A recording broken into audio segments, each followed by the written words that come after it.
Pemerintah Belanda mulai menjajah Indonesia pada tahun 1619 Masehi, yaitu ketika Jan Pieter Joen Koen menduduki Jakarta dan dilawan oleh Sultan Agung Mataram yang bergelar Sultan Abdurrahman Khilafatullah Sayyidin Panotogomo. Sejak dari zaman VOC, Belanda swasta kedatangan mereka di Indonesia sudah bermotif ekonomi, politik, dan agama.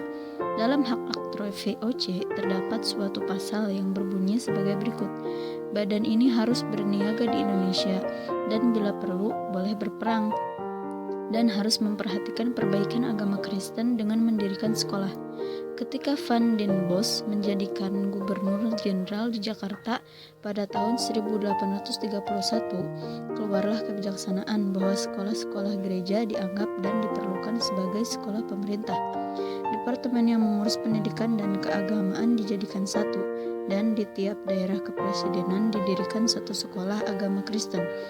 Gubernur Jenderal Van den Capellen pada tahun 1819 Masehi mengambil inisiatif merencanakan berdirinya sekolah dasar bagi penduduk pribumi agar dapat membantu pemerintah Belanda. Pada tahun 1842, Markus Menteri Jajahan memberikan perintah agar Gubernur Jenderal berusaha dengan segenap tenaga membesar keuntungan bagi negerinya. Walaupun setiap Gubernur Jenderal pada penebatannya berjanji dengan hikmat bahwa ia akan memajukan kesejahteraan Hindia Belanda dengan segenap usaha. Ternyata Hindia Belanda sebagai negeri yang direbut harus terus memberikan keuntungan kepada negeri Belanda sebagai tujuan pendudukan itu. Pada masa VOC yang merupakan sebuah kongsi atau perusahaan dagang, kondisi pendidikan di Indonesia dapat dikatakan tidak lepas dari maksud dan kepentingan komersial.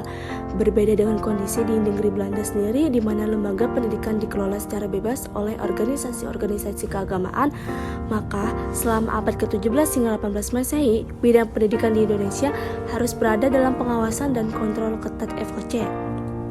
Jadi, sekalipun penyelenggaraan pendidikan tetap dilakukan oleh kalangan agama atau gereja, tetapi mereka adalah berstatus sebagai pegawai VOC yang memperoleh tanda kepangkatan dan gaji.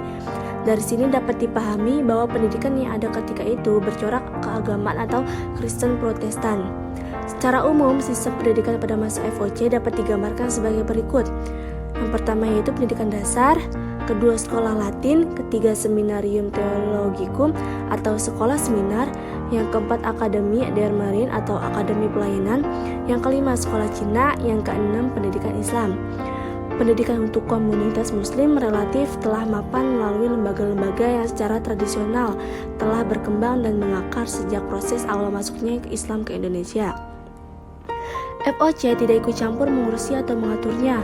Pada tahun 1882 Masehi, pemerintah Belanda membentuk badan khusus yang bertugas mengawasi kehidupan beragama dan pendidikan Islam yang disebut Priesterraden.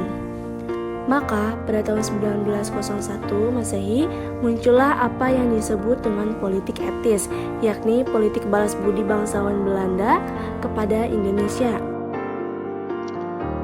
Secara umum, sistem pendidikan di Indonesia pada masa penjajahan Belanda sejak diterapkannya politik etis dapat digambarkan sebagai berikut. Yang pertama, pendidikan dasar meliputi jenis sekolah dengan pengantar bahasa Belanda, sekolah dengan pengantar bahasa daerah, dan sekolah peralihan. Yang kedua, pendidikan lanjutan yang meliputi pendidikan umum dan pendidikan kejuruan. Dan yang ketiga adalah pendidikan tinggi. Dapat diambil kesimpulan bahwa pendidikan Islam pada zaman kolonial Belanda tidak mendapat rintangan. Hal ini ditandai dengan bermunculannya lembaga-lembaga pendidikan yang semuanya berjalan dengan lancar, walaupun terlihat lulusannya tidak bisa diterima oleh mereka, dan yakin kalau kesadaran dari pihak Islam telah timbul untuk tidak bekerja pada Belanda yang telah menjadi perintang kemajuan bangsa.